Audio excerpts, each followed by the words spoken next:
आज बिल्वपत्र की श्रृंखला में मैं आपको बताने जा रहा हूँ कि बेलपत्र के तीनों पत्तियाँ सामवेद, यजुर्वेद और ऋग्वेद के समान मानी गई हैं। आज मैं बिल्वपत्र की श्रृंखला में मैं अयोध्या से शिव योगी प्रमोद जी महाराज आप सभी लोगों को सादर प्रणाम करते हुए मैं बिल्वपत्र की तीनों पत्तियों की महिमा बताने जा रहा हूँ। एक बार नारद जी ने शंकर भगवान से प्रश्न किया कि हे नाथ, हे भोलेनाथ, आपको प्रसन्न करने के लिए सबसे उत्तम और सरल साधन क्या है जिससे आप अति शीघ्र प्रसन्न हो जाएं। हे भोलेनाथ, आप तो त्रिलोकीनाथ हैं, आप निर्विकार हैं, आप निष्काम हैं, आप निराकार भी हैं, आप साकार भी हैं, आप इस ब्रह्मांड के रचयिता हैं। अतः आपको प्रसन्न करने के लिए ऐसा कौन सा साधन है कि जिससे आपको जल्दी ही प्रसन्न कर लिया जाए।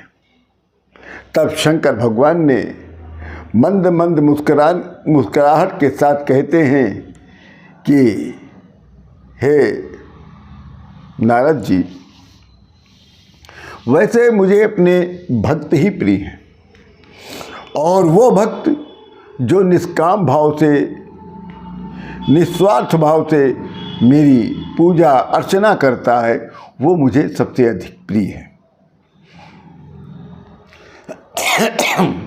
और आपने ये जानना चाहा है तो मैं उस क्रम में बता रहा हूँ कि हे नारद जी, जो भी व्यक्ति शिवलिंग पर एक लोटा जल चढ़ाने के बाद एक बेलपत्र अगर चढ़ाता है तो वो व्यक्ति मुझे सबसे अधिक प्रिय है।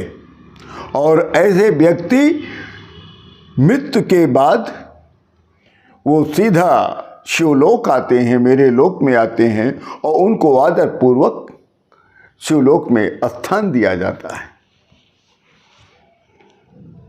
एक बार पार्वती मैया ने भी भोलेनाथ से प्रश्न कर दिया, कहा कि हे भोलेनाथ जी, मेरी बड़ी जानने की इच्छा हो रही है,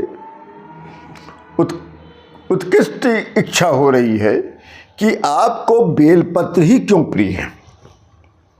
पार्वती देवी का बहुत अच्छा प्रश्न था कि आपको बताइए, इतने दुनिया में इतनी सामग्रियां हैं तो आपको केवल एक बेलपत्र ही क्यों प्रिय है।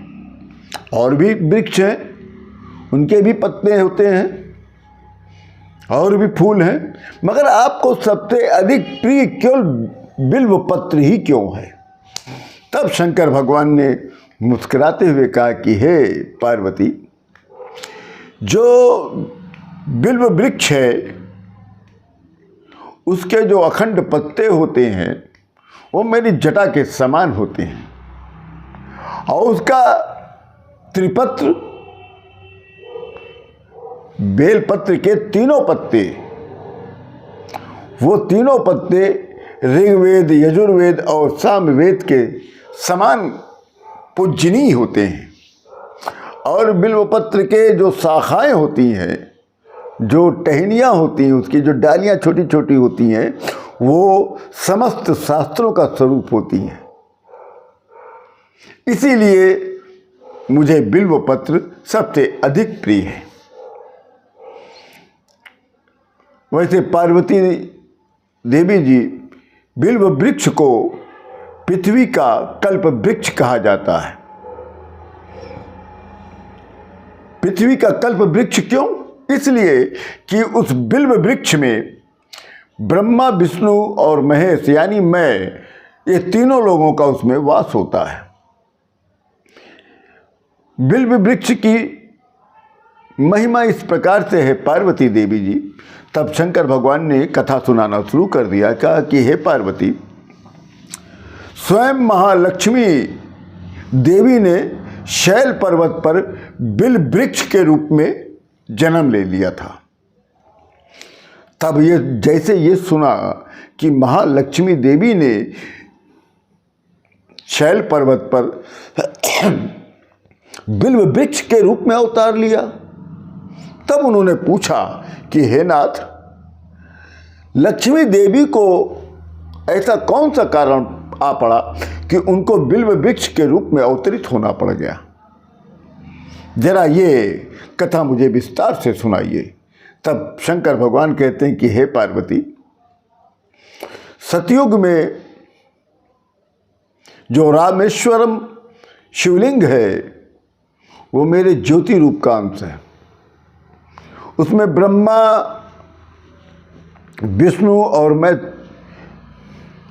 सभी का उसमें वास होता है, और सभी ने उस रामेश्वरम शिवलिंग की सभी ने पूजा अर्चना की। फलतः मेरे अनुग्रह से ही जब वहाँ विष्णु भगवान रामेश्वरम की पूजा कर रहे थे, तो मेरे ही अनुग्रह से वाग देवी जो हैं उनकी प्रिया हो गई, और वाग देवी भगवान विष्णु जी की सतत प्रिय हो गई। मेरे प्रभाव से कहा कि हे पार्वती, मेरे ही प्रभाव से भगवान विष्णु के मन में वाग देवी के लिए जितनी प्रेम हुआ वह स्वयं देखकर लक्ष्मी को नहीं अच्छा लगा। विष्णु जी के हृदय में वाग्देवी का प्रेम देखकर लक्ष्मी जी चिंतित हो गई, रुष्ट हो गई। तब वो रुष्ट होकर वो शैल पर्वत पर चली गई, और जब शैल पर्वत पर गई हैं पार्वती देवी, तो वहाँ पर लक्ष्मी देवी ने मिट्टी का मेरा शिवलिंग बनाकर वहीं पर उग्र तपस्या करना प्रारंभ कर दिया। हे पार्वती, कुछ समय बाद महालक्ष्मी जी ने मेरे शिवलिंग विग्रह से थोड़ा ऊर्ध्व में एक वृक्ष के रूप में अवतार भी ले लिया। अब देखिए, उनका एक आंशिक अवतार भी हो गया, वो बिल्व वृक्ष के रूप में हो गया। अब उसी बिल्व वृक्ष की जो फूल थी, पुष्प था, और जो उसकी पत्ती थी अर्थात बिल्व पत्र था, उससे मेरे शिवलिंग पर पूजन करने लग गई। इस तरह से लक्ष्मी देवी को मेरे शिवलिंग का पूजन करते करते 1 करोड़ वर्ष बीत गया, जिसके कारण लक्ष्मी देवी को मेरा अनुग्रह प्राप्त हो गया। मैं प्रसन्न होकर, तब शंकर भगवान प्रसन्न होकर प्रकट हो गए, लक्ष्मी देवी से वरदान मांगने को कहा। तब महालक्ष्मी ने शंकर भगवान से वरदान मांगा, कहा कि हे नाथ, श्री विष्णु जी के हृदय में वाग देवी के लिए जो प्रेम प्रकट हुआ है वो समाप्त हो जाए। तब शिव जी बोले कि श्री विष्णु के हृदय में आपके अतिरिक्त किसी और के लिए प्रेम नहीं है। वाग देवी जो हैं, जो आप समझ रहे हैं कि वाग देवी का प्रेम उनके हृदय में है, ये आप गलत समझ रही हैं। वाग देवी के प्रति तो केवल उनकी श्रद्धा है। जब लक्ष्मी माता ने यह सुना कि वाग देवी के प्रति केवल श्रद्धा है विष्णु जी की, प्रेम नहीं है, तब वो बहुत प्रसन्न हो गई और विष्णु के हृदय में स्थित होकर निरंतर उनके साथ विहार करने लग गई। शंकर भगवान आगे कहते हैं, हे पार्वती जी, महालक्ष्मी के हृदय का एक बड़ा जो विकार था, रोग था, इस प्रकार दूर हुआ। इस कारण हरिप्रिया उसी वृक्ष के रूप में सर्वदा अतिशय भक्ति से भरकर यत्नपूर्वक मेरी पूजा करने लगी।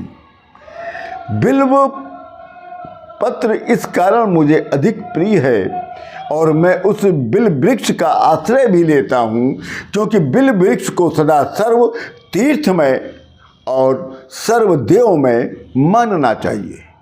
इसमें तनिक संदेह नहीं है, क्योंकि लक्ष्मी देवी ने ही, लक्ष्मी माता ने ही बिल्व वृक्ष के ही नीचे शिवलिंग बनाया था और वहीं पर बैठकर पूजा कर रही थी।